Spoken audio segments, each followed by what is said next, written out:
be yourself, be open and be vulnerable, and concentrate on the relationships, build relationships with the other women around you.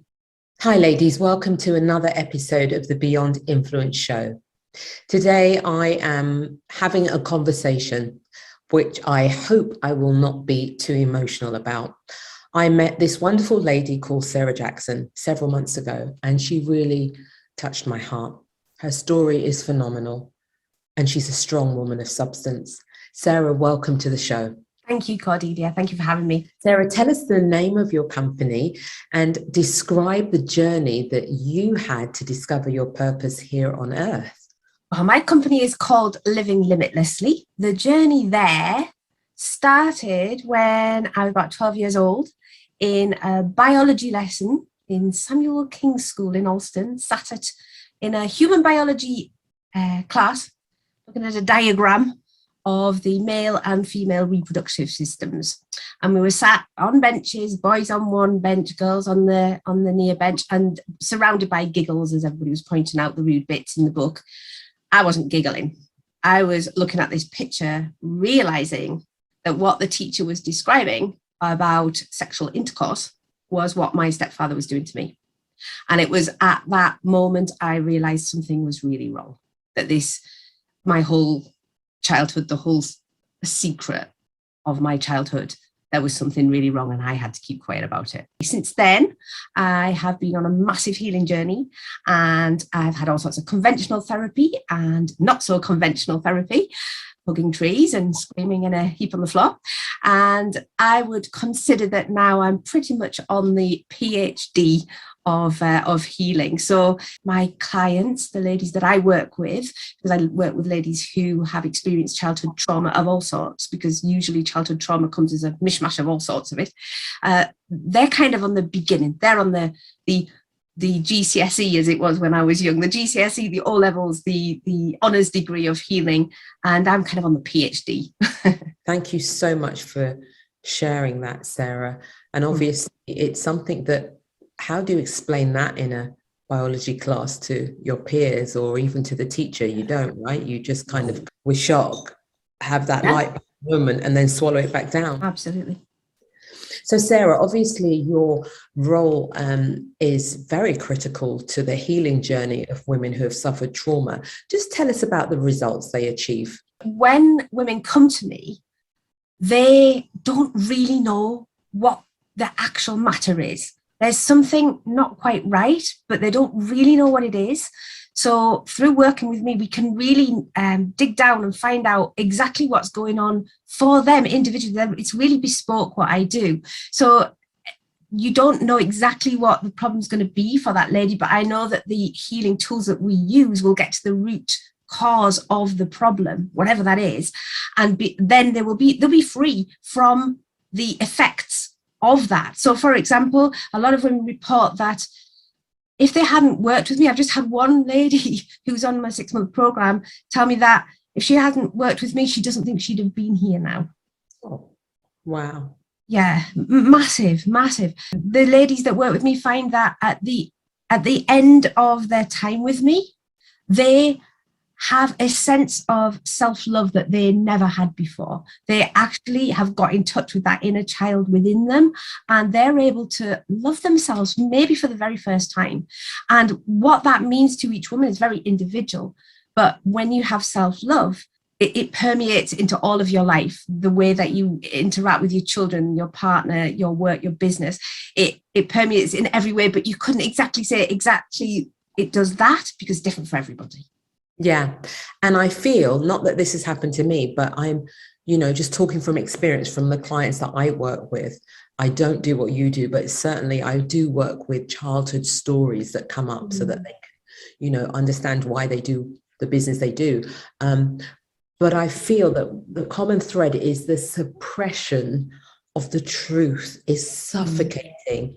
And so that leads them to this dark place, which has no access, and they have to then push themselves out of it to come out into the outside world. And then when they finish with the outside world, then they have to go back into that dark place because there's nowhere else to go, right? You can live with what happened and the lid stays on Pandora's box. and then something happens and the lid comes off. Wow. Once the lid's off, you cannot get it back on again. I think you need somebody who can say, look, I have been exactly where you are, and look at me now. This is waiting for you on the other side of this breakdown. And when you feel like you can't take any more, you're just about there. You're about to have the biggest breakthrough. Yes. Yeah, I've got goosebumps. Of your life.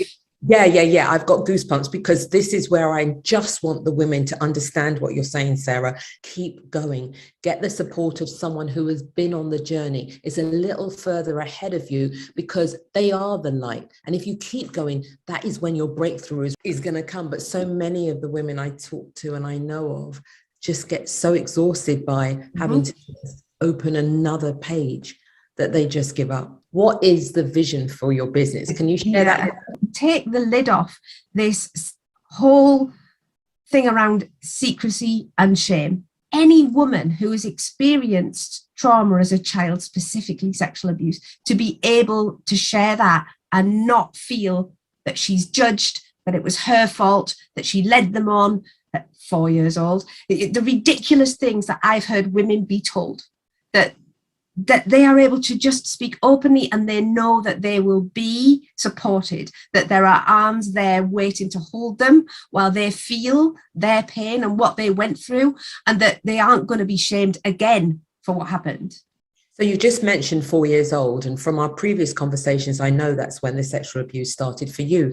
But how tell a 4-year-old that they actually created this situation? How could you convince a 4-year-old that it was her fault? It's ridiculous, but that is the lie that women walk around with the rest for the rest of their lives with, right? So from what I hear you say, your vision is to break that cycle. Yeah. And allow women to actually stand in their truth and not feel ashamed. Yes. And from that position of strength, be able to protect their children. So I know that you are a giver. You have to be a giver in your industry because you've got so much trauma that you're dealing with. But how do you balance the need to give back, Sarah, with also running a profitable business? Because this is not a charity, it's a business, right? But to be absolutely honest, I haven't got that sorted yet. Okay. Because I still overgive. That does not help me in my huge mission, because unless I am profitable, then I can't keep doing what I'm doing. I'm going to burn out. So I've just been receiving some training myself on how to restructure what I'm providing so that it can sustain me as well as provide the value out there in the world. So my plan is to have sort of a sliding scale so that you can give a certain amount of what you've paid and pay it forward to a scholarship for somebody who doesn't have the funds at that time, but is showing great willingness to want to change and to make a difference in her life. So Sarah, tell us who or what actually influenced you to decide that it was your responsibility to make the world a better place. It was really my own journey and the lack of support that was available to me that made me want to do what I do. There was nobody to tell. I couldn't tell my mum. My mum was in love with the abuser, so I couldn't tell her. And there just was nobody to tell. Not that I even could have told. But I know as I was healing, as the time went on, I could have really done with a me. I would have loved a me. So that's what I want to be. I want to be the me that I didn't have for the women who are brave enough to step up and say, yeah, this is what happened to me. I need help. So what advice would you give to a woman who is in business and she wants to achieve more? Be yourself, be open and be vulnerable, and concentrate on the relationships. Build relationships with the other women around you. You can't be in business on your own. Business is a transaction. You need the support of other women. You need communities like this. You need to not hide behind what you think the world needs to say. I did this for years, trying to be something I wasn't. I'm a bit of a cluster a lot of the time, and I'm not super formal. I swear a bit too much. There's just be you, because your tribe will be attracted to the real you, not the pretend you. If you put on a facade, you won't find the people that you are really heart-centered connected with. So be honest, be vulnerable, give more than you take, and just be really open and honest with your vulnerabilities. I am absolutely loving what you just said. I don't know if you realize what you said. You said business is a transaction. And so it's so important that you actually have people around you that build relationship with you so that you can get the support you need. Because if you focus just on the transaction, you'll feel empty, right? Well, Sarah, I have loved having you on the show. I am excited to share what you do with the world because women need you. So thank you for taking the time to be with us. And yeah, excited to just learn more about your magic. Thank you. Thank you so much for having me, Cordelia. It's been an absolute pleasure. Welcome.